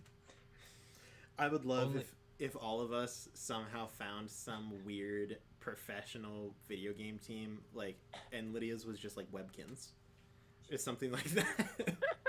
I think it would be great. Like, I'll play Rainbow Six. I'm not good at Rainbow Six. I would have thought you would have gone like with WoW or something. No. I'm better at Rainbow Six than I am at WoW. Okay. Lydia's got Webkins. You've got League. Oh geez, Grant's got Minecraft. Would play Minecraft. Yeah, he's added to the Dream SMP. And then I don't know what DJ does. What does DJ play any games? I mean, not really. DJ's already got enough of a life. He doesn't need to be on a pro. I was gonna say, he joins a pro climbing team or something. Yeah, like some kind of deal like that. And then it's just like, oh my god, is that the Paper Dungeon group? We're all just like different professional players. like years down the line, like TPD has as a streaming company has disassembled. You like have your small game store, and that's what all that's left of TPD. Yeah. Right. And like even then, like you're half the time you're like not at the store because you're streaming. Exactly. I have like a secret identity. Like people know me in the day as Aaron, and then at night I become faux broom champion of. I'm like Batman, like internet Batman. That's right. And somehow nobody's has ever figured it out. Exactly. It's like, have you seen the image of like, man, I wonder who Batman is, and then it's a picture of Wayne Industries, and the building has bat ears. Actually, so Aaron, funnily enough, yesterday in the memes chat. Wait, were you the one who posted that? I posted. God, that's hilarious. Like I don't know why. I'm sorry to everyone. For some reason, Discord posted all the images twice. I don't know why. I did not do that on purpose. I apologize. However, these are some of the most quality Batman memes I've ever seen, and it made me laugh. The Wayne Industries one is the one that got me, where it's just like the building has whole bat ears, and it's like man, it's the only like dark building in the entire city. Like every other one is like normal skyscrapers. The one that's solid black with bat ears, and they're like, it could be anyone. It's so funny to me because it's just like, if you think about it, like if you were a normal Gotham citizen, there's no other person who could be Batman other than Bruce Wayne. No, like, not at all. Like if you think about it, it's just like, yeah, you're literally just walking through Gotham. It's like, oh look, this Wayne Tower. Oddly, it looks just like Batman. So weird, right? Man, but about that Batman guy, now that you bring him up, I wonder who he is. You see the Batmobile, like oddly enough, like pull like out of an alley, like next to Wayne Tower. It's like, man, what's Batman doing next to Wayne Tower? A door opens up in the cliff underneath the Wayne estate, and you're like, oh, Batman could be anyone.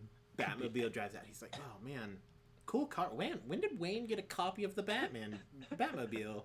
That's crazy. He must be a big fan. I mean, to be fair, aren't we all? What a way to respect the hero of the city. Yes, that's right. Our Dark Knight, as it were. One of my favorite Batman things from the animated show is there's for once a news reporter is on to Bruce Wayne, and she's like, "Yeah, I've never seen you and Batman in the same place at the same time," and he's like, "We'll talk about it more at my estate."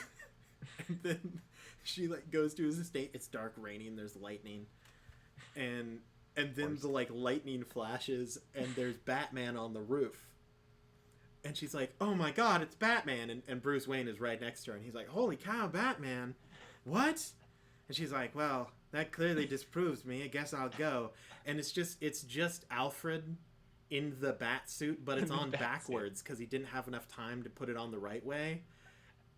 And you're like, never once was the reporter like, "Man, it's awfully strange that Bruce Wayne invited me to his house, and then Batman is there to as though to prove that Bruce Wayne isn't Batman, and there is also no reason for Batman to be there. Like it's not like there was a villain or anything." But she's like, "Oh, must be just clearly not Batman." Clearly. I love it. Oh man, it's so funny. Oh my God, Bruce Wayne dies tragically in Ethiopia, the same place where Joker is. Wild. That is something that I find amusing about just superhero movies in general. Is like anytime a superhero dies, and it's just like, and oddly enough, this random civilian also died the same time, 100%. The same way. What? It's so Grant crazy. was talking to me about the movie. I can't remember which Batman movie it is, but like he has to go to like Japan or something to bring this villain who had escaped Gotham back into the U.S. so that way he could be punished. And so the explanation for where Bruce Wayne is... It's from the second. It's the second one, yeah. And he's like on a cruise ship with a ballet. and all of the ballerinas see Bruce Wayne dive off the boat and swim to a helicopter where he's taken away. And then on that same day, they're like, oh my god, Batman appeared in Japan. So crazy. Crazy. And none of the ballerinas were like, wait a second. We were off the coast of Japan. And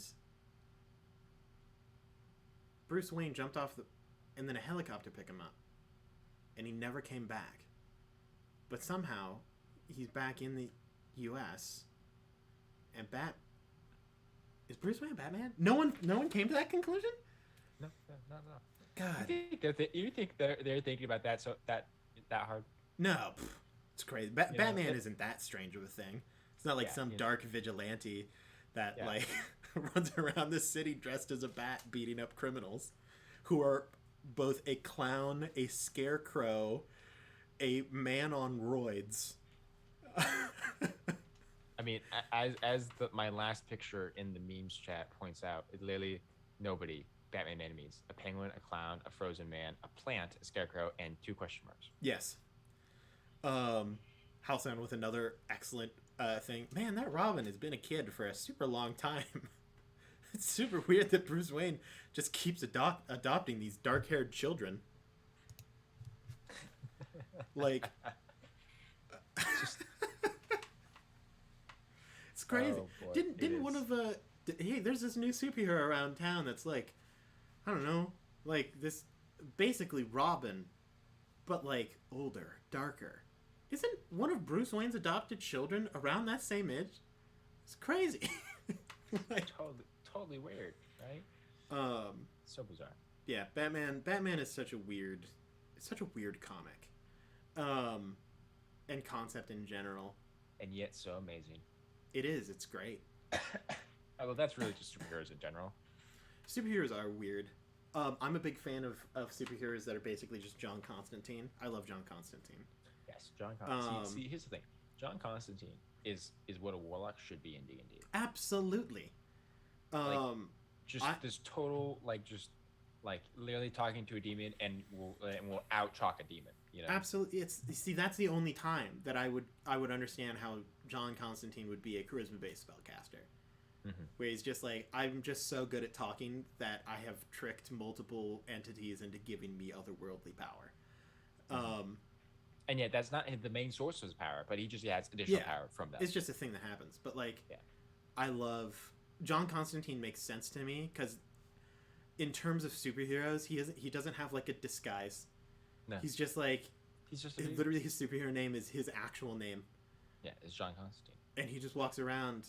I mean, it's helpful when the dude literally he lives in a demiplane mansion. Yeah. And that just travels around. He just does whatever he wants. Yeah. He's the Mordenkainen of the DC universe. It would be great. Also, I saw an interview of he played John Wick. Keanu Reeves, where he was asked like if there was any one role that you could reprise, what would it be? And his answer was John Constantine. And he was like, I would love to do like another movie of Constantine. And I'm like, because I'll be honest, original Constantine, not that bad. Not great. Not that bad. Hold on a second. Have you not watched the original Constantine? Well, no. Well, I haven't, but okay. Hold on a second. I gotta look this up. What? That Keanu Reeves was Constantine? That Keanu Reeves is Constantine. Absolutely. I'm 98% sure that he was. Okay, let's see. It's going to be real awkward if I have mistaken Keanu Reeves for some other actor. No, sure enough. 2005, Constantine. That movie? Is it perfect? No. Is it even, compared to a lot of superhero movies, good? No. Is it better than people give it credit for? Yes. Yes, it is. And I think it's legitimately a fine movie. It's better than the Daredevil movies at the time. But those were pretty bad. Those were not great. They had some like good concepts behind them, not executed well. I would love to see a new Constantine movie with Keanu Reeves. He's been doing a lot of like reprised movies and stuff, like John Wick 2 and 3. I never expected to see another John Wick, and he comes back up. He's got I mean, Matrix Reloaded or whatever. So that's sick. But like, just saying, I think it would be pretty sick. Hey, Drew. Somehow we've managed to stall for like an hour and 50 minutes. Yeah, it's kind of crazy. I think we can make 10 more minutes. I think we can do it. Do you want to do it? Hey guys, there's like 13 of you. We've lost like 3 people over the past like 20 minutes talking about Batman. Do you have any questions for us? Some like things that you actually care about? Other things. Let's see. I'm gonna scroll through chat because I haven't been looking at it. Just make sure there is anything that I missed that's important. I believe. Oh, how thinks pro Among Us player here? Yep. Oh, Hal absolutely did like string me along like a fish. It was bad. Like a while ago when we played. Were you there for that? I don't know if I was. So I'm gonna narrate to you what exactly happens. I am a crew member. I'm going about my job. I notice that Hal has gone to the same tasks as me. I'm like, oh, that's nice. We've been like pretty close this whole time. I walk into a room and there's I think Raiden was there. Mm-hmm. And I'm like, oh shoot, Raiden's gonna kill me. And I see Halcyon follows up behind me and I'm like, oh, thank God, Halcyon's here. We won't die now. Sure enough, we're good. We make it to the next thing. We're going all about this. I keep seeing Halcyon like go into the same like tasks as I am. We pass each other a couple of times. I'm like, Hal is so in the clear.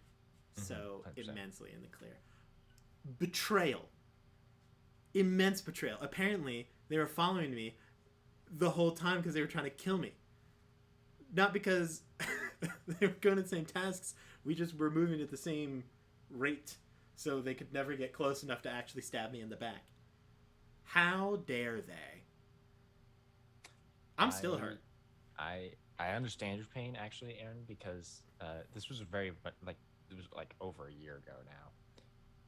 When we were playing Among Us, and it was like myself and like you, DJ, and I think and Cameron was there, and I think Troy was there too. And Lydia was there. This was one of the last games we played. Lydia was the traitor, the imposter. The imposter, thank you. And was with me pretty much the whole game. A vast majority of the game, just was hanging out with me. You know, we were just having a grand old time. It was great. It comes down to myself, Lydia, and Cameron. We're in like a meeting, and like we have to vote somebody out, right? Mm-hmm. And Cameron is yelling at me. He's like, Drew, I'm not the imposter. Don't do this to me. It's Lydia. And I'm sitting here. I'm like, oh my goodness. Okay. I mean, I've been with Lydia the entire game. The whole time. Like the whole time. She could have killed me so many times. Like, there's no way that she's the imposter. Like, not a chance. And on the other hand, I'm like, crap. If I side with Lydia, though, I'm gonna look like a total simp. Absolutely. Just be like, oh boy, this is a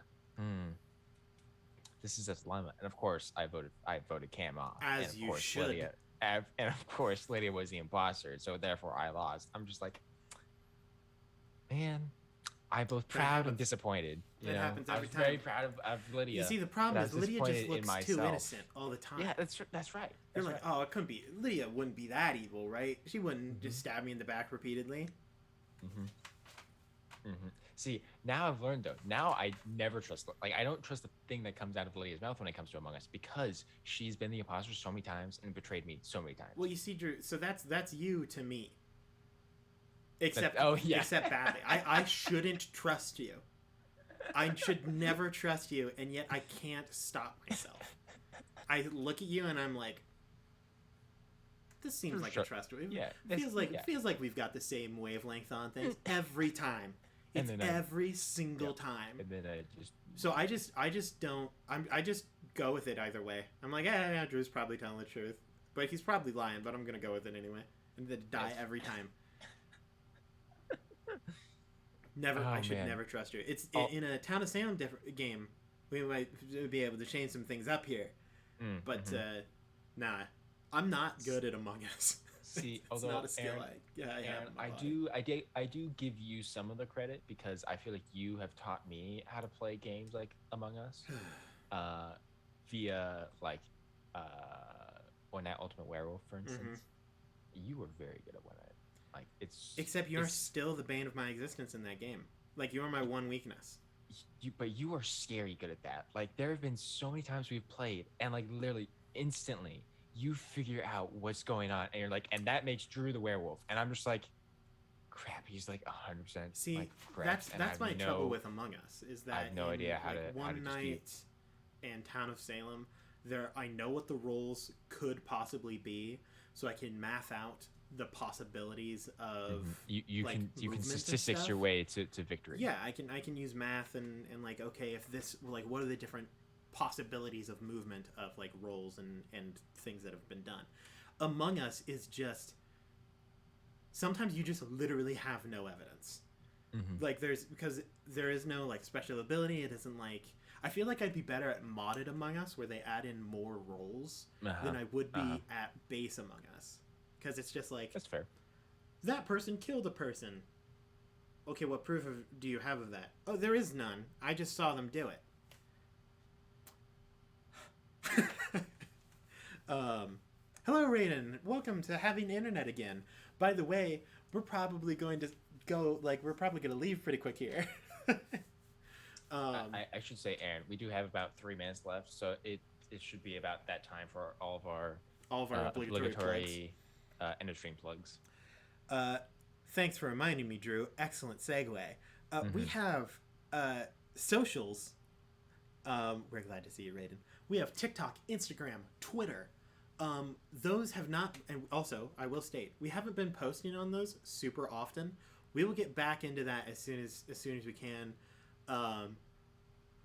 In the future, there's a high chance that I will also be doing, like, not for my own stuff, but for the Paper Dungeon. Who knows, my own stuff eventually. But so I'm gonna have to learn how to be doing a lot of those, like TikTok and stuff. So you may see a change in genre. Thank you for the gifted sub, Raiden. My eyes. But yeah, so once I learn how to do the TikTok, Instagram, and stuff, those will for sure start coming out again. We have a Discord. If you aren't in it, get there. Check out our cool fan art page where Let's Not and a whole bunch of other people have been posting really cool art and concepts. Merch one. Okay. We have a website, www.thepaperdungeon.com, where we have a merch store where you can buy things like this hat and other stuff with our merch on it, and you should do that. Speaking of merch, Lydia also has a store where you can buy things that she has made as like shirts, like this Camp Cryptid shirt, or other art that she's done. Also, eventually she'll open up commissions again. When that happens, get in there, buy some commissions. It's awesome. She'll need it to pay rent. There's something else that I'm missing, Drew. Oh, YouTube. YouTube. Yes, YouTube podcast. This is a really good time because we will be changing up our schedule. You basically have at least another month to catch up on whatever you need to catch up on when it comes to the main campaign, our Monday game that we normally have at 7 p.m. CST. This is a really good time. If you don't have the time or energy to watch through all 70 episodes, start at either episode 50 or episode 62. Those are really good jump-in points. And then if you don't want to do any of that, once we get back to Chapter 2 of Campaign 1, you can start there fresh, and hopefully you shouldn't need a whole lot of background information. It'll kind of be like a fresh start to the campaign. So, and once we know what our new schedule is regarding that, we will tell you. This coming Monday will be a pre-recorded one-shot, DM'd by me with Grant and Drew as players. The week after that will be a one shot from Drew. Who knows if it'll be live or recorded? I hope for live. I think live would be cool.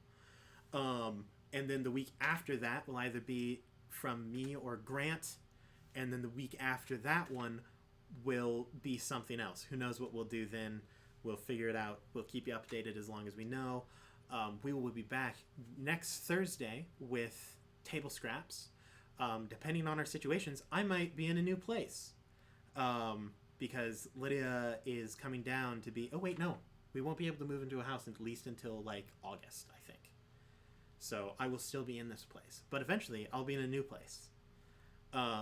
So keep an eye for that. Thank you all for your support. You guys are awesome. Thanks for sticking with us through these trying times. We won't be going anywhere. It'll just take a little bit of time to recover. And improve kind of our system of what we do. And I think that's a very good thing. Check us out. And if you want to support us, we have donation. Faye, thank you. I'm not sure if you were here earlier when I said thank you for your donation. We have a Ko-Fi. We have a Patreon. The Patreon we will be doing more stuff in the future with. So there will be some exclusive things. There may even potentially be like a once a month campaign kind of deal. We have a lot of ideas. And we also have a Streamlabs donation. But the easiest way for you to support us is tell your friends.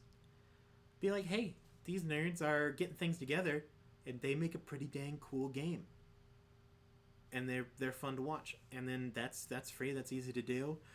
If you are a Prime subscriber, that's a free thing that you get with Amazon Prime. 1 free subscription a month. Remember, it doesn't auto-refresh. You have to do it manually, which means that you have to be here at least once a month. Looking at you. Yeah, and that means a lot. It's super helpful. We are working to improve things and make it for sure worth your while. And we thank you for everyone who is new, for everyone who has been here since the start. We will see you next week. I should have been pulling up the scene that I need during my whole spiel. But we will see you next week, Thursday, because this Monday is going to be recorded. We'll see you live Thursday at 1:30 CST, assuming nothing goes wrong. The only thing I have left to say is good luck and Godspeed, Dungeoneers. We will see you next time. Goodbye, everybody.